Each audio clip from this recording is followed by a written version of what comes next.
Nós temos uma crise econômica, uma crise sanitária, uma crise econômica que já existia antes.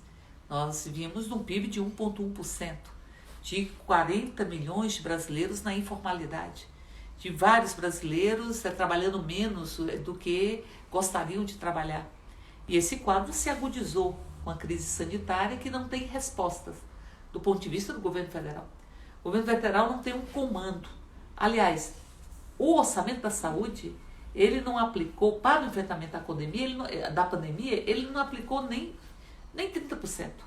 Então, portanto, o dinheiro da saúde, que deveria ser para a pandemia, ele não executou. E também não fez aquilo que prometeu para os estados, encaminhar UTI em quantidade suficiente, respiradores, EPI, testes, enfim. E ao mesmo tempo, todo o tempo, Jair Bolsonaro sabota as medidas para conter a crise sanitária. E cria uma dicotomia que é falsa, uma contradição falsa entre saúde e economia. Nós sabemos que os países que lidaram melhor com o enfrentamento da crise de saúde estão voltando mais rapidamente ao desenvolvimento econômico. Enquanto você tiver pessoas morrendo, é muito difícil você consiga recuperar a economia. Então é falso isso. Bolsonaro tem um desprezo com a população brasileira. E nós aqui no Distrito Federal, que começamos com o governo fazendo um isolamento, aliás, foi basicamente pioneiro no isolamento social e que tomou algumas medidas de pronto. Hoje nós estamos vendo também uma postura do governo do Distrito Federal que estimula a morte. A gente não sustenta o isolamento social. Bom, e o que o governo está fazendo para que sustente o isolamento social? Ao invés de você se utilizar do desemprego, que no Distrito Federal não é de agora, mas é maior do que em nível nacional. Aqui é quase 21% da população economicamente ativa que está desempregada. É quase 21%. Em determinadas regiões de Brasília, o desemprego chega a mais de 30%.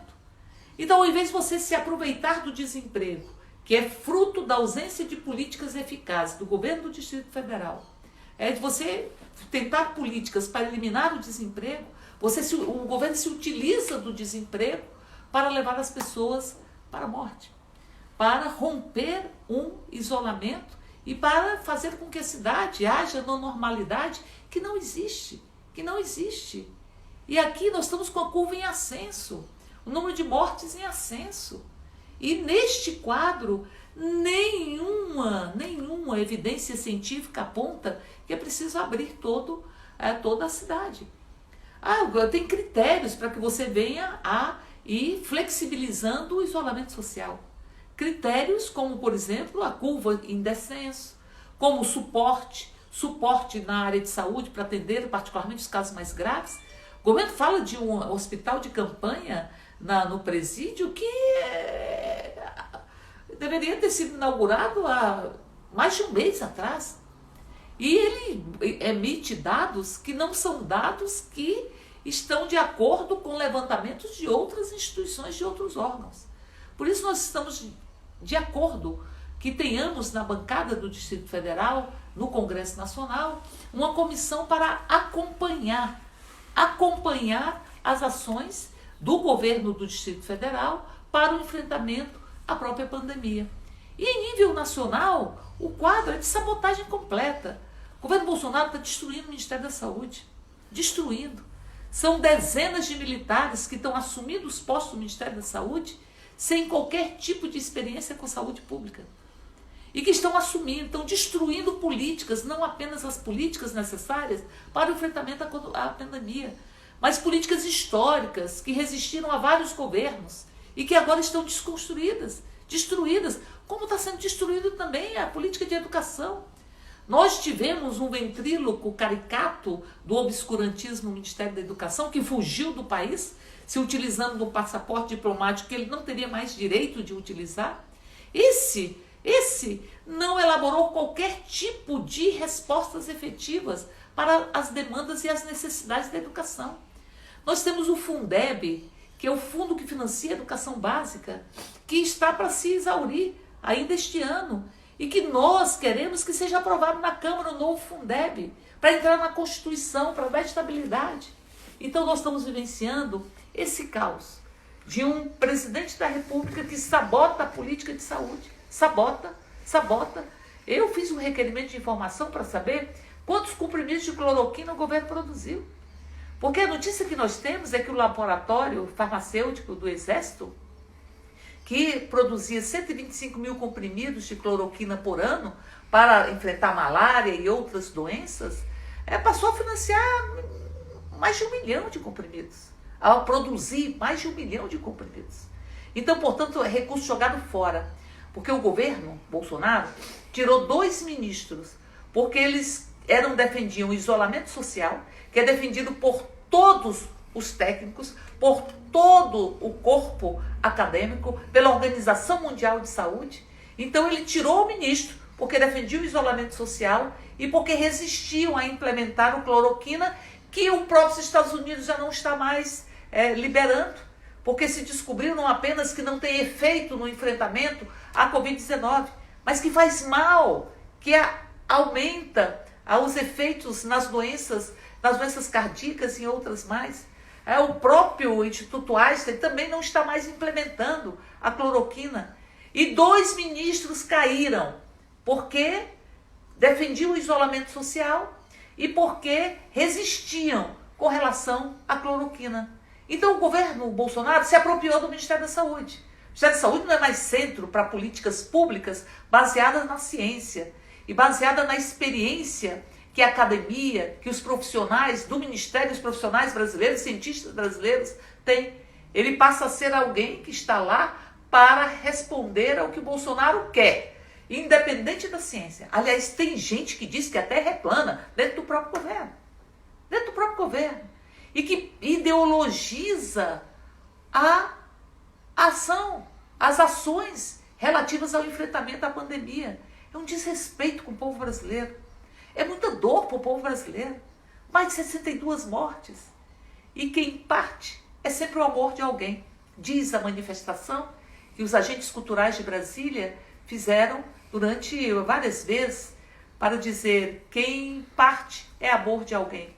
Com direção do grande Hugo Rodas, aqui de Brasília. Então, portanto, é um desrespeito que nós estamos vivenciando. É uma crise que é uma crise sanitária, uma crise econômica, que o governo não responde a ela e se utiliza dela para poder sabotar a política econômica no governo federal e aqui no DF. Por que Ibanez não se preocupa em assegurar a renda para que as pessoas possam ficar em casa? Por que Ibanez não se preocupa em construir quais são as atividades que são possíveis de serem construídas para que atividades produtivas, para que você possa gerar renda e gerar emprego? Não pensa nisso. Apenas quer romper o isolamento. É genocídio igual. E Bolsonaro, para além de não responder à crise econômica e à crise sanitária, e no que diz respeito à crise sanitária, vejam como é criminosa a postura de Bolsonaro de vetar a utilização de máscara. Vetou a utilização de máscara no comércio, nos cultos. Vetou a utilização de máscara. Vetou a obrigatoriedade do governo conceder as máscaras para a população em situação de rua. Vetou a obrigatoriedade do comércio colocar álcool em gel, enfim, ter condições para dar segurança. Quer liberar o comércio, mas não quer obrigar as empresas abrindo as suas portas, fornecerem o álcool. E, ao mesmo tempo, não cria as condições para que o crédito chegue para as pequenas, para as micro e para as médias empresas. Não foi nem 6% do dinheiro que nós aprovamos para ir para as empresas, para as pequenas e para as médias, para poder, que é quem emprega no Brasil, para que elas possam sobreviver. Nem 6% foi liberado. Então, vejam, ele diz que não tem que ter obrigatoriedade de fornecimento de álcool em gel, mas defende que tem que abrir o comércio. Diz que não precisa usar a máscara no comércio, mas diz que tem que abrir o comércio. E, ao mesmo tempo, não cria as condições, porque acha que o lucro dos bancos é sagrado e tem que ser protegido, que banco não pode correr risco, porque não cria as condições para que haja um empréstimo para a manutenção de folha e capital de giro das próprias empresas. Este é o governo Bolsonaro, é genocida, é genocida. Essa postura de veto é genocida. Um governo que está preocupado em salvar o seu filho das investigações, que Queiroz foi preso. Queiroz foi preso. Queiroz foi preso. E estava escondido na casa do advogado de Bolsonaro e do seu filho. E ali está se descobrindo que o dinheiro da milícia estava nessa conta que Queiroz movimentava, que pagou a mensalidade da escola das netas do presidente da República, que deu dinheiro para a primeira-dama, para a mulher do presidente da República, que pagou o plano de saúde para o filho do presidente da República. E Bolsonaro se preocupa em proteger de qualquer investigação. Então nós estamos vivenciando essa crise, uma crise que se soma à crise sanitária e à crise econômica, à crise ética provocada pelo próprio Bolsonaro. Que é uma crise ética. É uma crise ética você querer dominar a Polícia Federal. Isso é um atentado contra a ética, isso é uma corrupção, querer dominar o próprio Estado. Mas também uma crise política e institucional, porque Bolsonaro ficava ameaçando as instituições para ver até onde ele podia ir.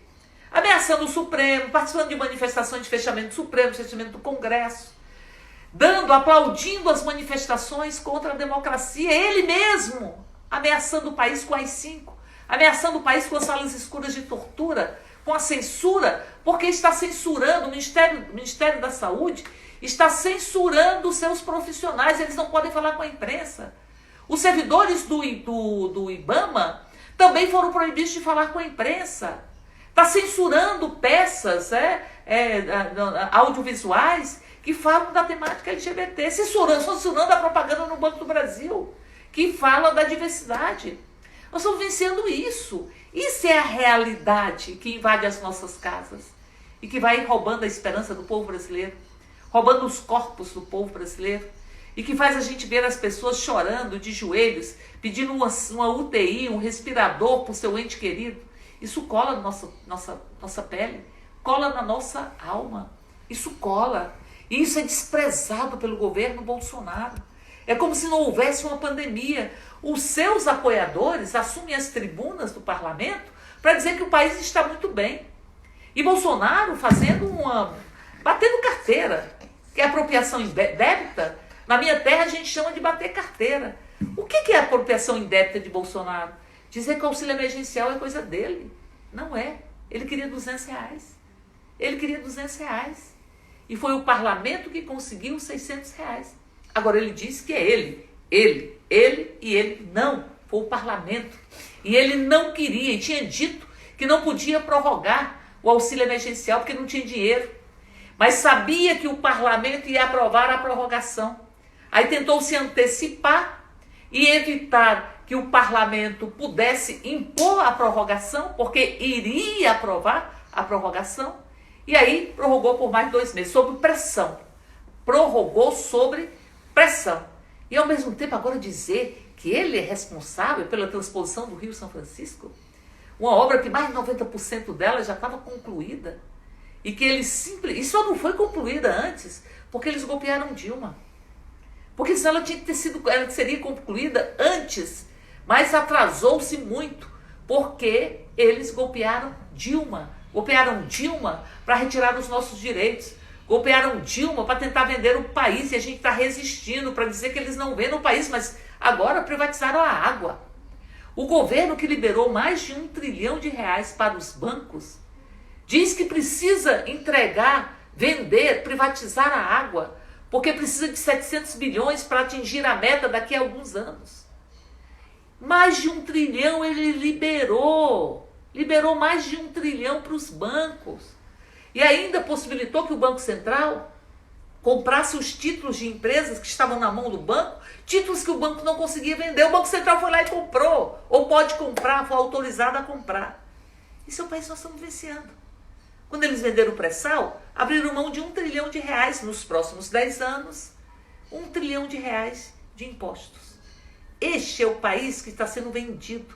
E aí Bolsonaro, que despreza a independência do povo brasileiro, que despreza a independência, Bolsonaro, que despreza o povo brasileiro, porque não tem nenhuma compaixão com as mortes que estão acontecendo, vai visitar o embaixador dos Estados Unidos para homenagear o dia da independência dos Estados Unidos, quando ele está impedindo o Brasil de ser independente, está impedindo que seu povo possa viver com felicidade. E o que nós estamos vivenciando no Brasil? Não é só a Polícia Federal que ele quer abocanhar e que quer dominar. É a Receita Federal, é o COAF, é o Ministério da Saúde, é o Ministério da Educação. O Ministério da Educação, que tinha esse ventríloco caricato do obscurantismo, que fugiu do país, e que depois ele colocou uma pessoa que era fraude em pessoa. Era um fake news em pessoa. A sua vida era um fake news. Que disse que tinha doutorado, depois se descobriu que não tinha doutorado. Bom, e depois disse que tinha pós-doutorado. Se não tem doutorado, não pode ter pós-doutorado. Mas não tinha também um pós-doutorado. Disse que era professor da Fundação Getúlio Vargas e depois disseram que ele não era professor da Fundação Getúlio Vargas. Era uma fraude. É assim que Bolsonaro trata a educação. Porque não quer o povo com a educação, que é instrumento fundamental para a libertação. Não tem nenhum país do mundo que tenha rompido ou superado crises profundas sem investir maciçamente na educação. E aí nós vamos ver das metas do Plano Nacional de Educação, o governo cumpriu uma meta e todas as outras foram desprezadas, porque ali tinha um ministro que a toda hora dizia que era preciso acabar com as universidades públicas, que era preciso impedir a balbúrdia, que era preciso, enfim, que era preciso fazer luta contra a China, contra isso, contra aquilo outro, e que não tinha nenhum tipo de planejamento para a própria educação. O Brasil vive um caos nesse momento, um caos. E nós temos que nos organizar para enfrentar este caos. Nós já tivemos, esta semana, com representantes da ONU para discutir a situação do racismo estrutural que tem no Brasil, inclusive denunciando a postura do presidente da Fundação Palmares. Já tivemos também com representantes locais do Alto Comissariado de Direitos Humanos da ONU discutindo a situação da população em situação de rua, que aqui no DF aumentou sobremaneira a população em situação de rua. E sabe o que o governo libanês está fazendo? Está pegando as pessoas que ficam ali ocupando áreas para terem proximidade com o seu trabalho, enfim, e jogando essas pessoas na profunda angústia, destruindo os seus mantimentos, utilizando-se de violência policial para desocupar áreas que as pessoas estão ocupando para poderem trabalhar. Então nós estamos vivenciando despejos durante uma pandemia, o que vai aumentar inclusive o número de pessoas que estão em situação de rua aqui no Distrito Federal. Nós estamos vivenciando este caos no DF e em nível nacional. E o que faz Ibanez em todo esse processo? Encaminha para a Câmara uma reforma da Previdência para os servidores do DF, que vai diminuir o salário, porque vai aumentar a alíquota de contribuição e vai diminuir também as aposentadorias. E diminuir as condições necessárias para que você possa se aposentar. Então, portanto, nós estamos vivenciando esta barbárie. Por isso que eu digo, nós vamos ter que reagir. Tem momentos na nossa história que a própria história diz, venham, nós precisamos de vocês. E esses momentos nos chamam para que a gente possa se colocar em movimento e para que a gente possa dar respostas, para dizer que nós queremos educação de qualidade nesse país, para dizer que nós não queremos essa lógica fascista que não tem compaixão, não tem empatia, que também é autocentrada, um governo que só pensa nele mesmo e só quer defender os seus, um governo que não esconde a sua relação com os milicianos e que quer armar a população, para armar a população contra ela mesma. Não sei se vocês viram, mas um deputado estadual do PSL, do partido que era do presidente da República, ele atirou no pé de alguém numa festa. Primeiro que não deveria estar tendo festa nesse momento, porque nós estamos em isolamento e nós estamos no meio de uma pandemia. Mas ele estava armado. Ele poderia ter matado a outra pessoa. Ele vai provocar, provavelmente, uma diminuição de dedos do pé dessa pessoa que foi agredida. E Bolsonaro quer que todo mundo ande armado. Aumentou a posse e o porte de armas no Brasil, como nunca se tinha visto. As brigas de trânsito, elas passam a ter outro caráter, um caráter muito mais ameaçador contra a vida. Porque Bolsonaro pensa em liberar as armas. É o governo da morte, é a necropolítica. De tantas mortes pelo coronavírus, porque ele não sabota as ações necessárias para evitar que a população corra tantos riscos, ao mesmo tempo que armar a população contra ela mesma, ao mesmo tempo queria tirar o exame toxicológico dos motoristas profissionais, e o exame toxicológico, quando ele foi implementado, ele diminuiu sobremaneira os acidentes com caminhões, os acidentes com carros, com ônibus, os exames toxicológicos. E o Bolsonaro queria tirar o controle, os radares das empresas, das estradas, as barreiras. E o governo da morte queria tirar a cadeirinha, tirar a multa para quem não tivesse a cadeirinha. A cadeirinha, ela salvou 70% de vítimas. Ela evitou a morte de 70% das vítimas de acidente. De criança, vamos falar de criança, que ele queria tirar a proteção. Como quer tirar a proteção quando elimina o emprego, quando manda os pais empurrados pela miséria, empurrados pela falta de ajuda governamental, que tem 42 milhões de brasileiros que pediram o auxílio emergencial e que tiveram o auxílio emergencial negado. Ao passo que a gente vê todos os dias pessoas que não precisam do auxílio emergencial utilizando o auxílio emergencial. Então ele empurra as pessoas para a morte. O governo é a necropolítica, é a política da morte. Empurra as pessoas para a morte. Porque não dá as condições para que as pessoas fiquem em casa, e nós vamos ver por todas as pesquisas que a população de baixa renda é mais de 50% o risco de contrair coronavírus, entre os 20% da população, 20% da população mais pobre com relação ao 20% da população mais rica. Então a desigualdade social é comorbidade. Pessoas que não têm condições de isolamento, não têm água em casa, não têm saneamento. O índice de pessoas, a possibilidade das pessoas se infectarem em casas que tem mais de 5 a mais pessoas morando dela, é muito maior do que tem 1 e 2 pessoas. Mas isso não precisava ter a pesquisa para mostrar. A gente sabe. A gente sabe que em casas que tem 2 cômodos, com 10 pessoas, com 8 pessoas, é muito mais difícil de você se prevenir. E que nós sabemos também que essa comorbidade, que é a desigualdade social, ela se expressa não apenas na dificuldade das condições de prevenir-se da doença, e o governo se utiliza disso. O governo quer matar o povo brasileiro. Quer matar o povo brasileiro. Não tem outra justificativa. Quer levar o povo brasileiro para a morte. Para a morte. Não tem isolamento social, não tem isso, é cloroquina que vai resolver, que não resolve nada, agrava a própria saúde. Quer levar o povo para a morte. Isso vai se expressar em vários momentos. Nessa ausência de condições de prevenção, inclusive, a ausência de renda para a população, que o governo queria R$200 de auxílio emergencial, negou para milhões de brasileiros o auxílio emergencial, não liberou e não deu condições de ter crédito para as pequenas, para as médias, para as microempresas, que é quem emprega, de poderem segurar as suas folhas, trabalha com a agudização da própria morte. Por isso, nós estamos muito tristes com tudo isso que está acontecendo. Acho que a gente tem que ter muita tristeza. Eu vi parlamentar dizer que o Brasil está muito bem e colocar e rir da situação, parlamentar que apoia Bolsonaro, aqui de Brasília, inclusive, dizer que parabenizar o governo, que o governo está muito bem, é um desrespeito com as famílias de 62 mil pessoas que partiram. E se faz um cálculo, que mais da metade dessas pessoas poderiam estar vivas. Poderiam estar vivas.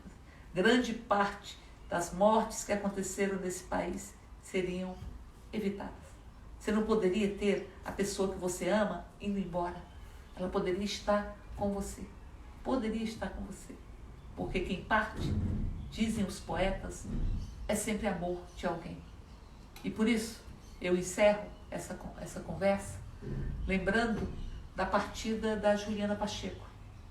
Juliana Pacheco é uma jovem, pouco mais de 40 anos, uma militante da causa da luta antimanicomial, da causa antimanicomial.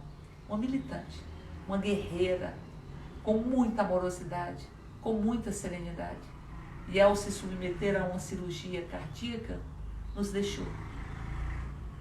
Mas ela não nos deixou, porque todas as vezes que a gente vê uma pessoa ter direito à sua dignidade, uma pessoa com transtorno mental, com sofrimento psíquico, ter direito à dignidade, a gente lembra que Juliana Pacheco não foi embora.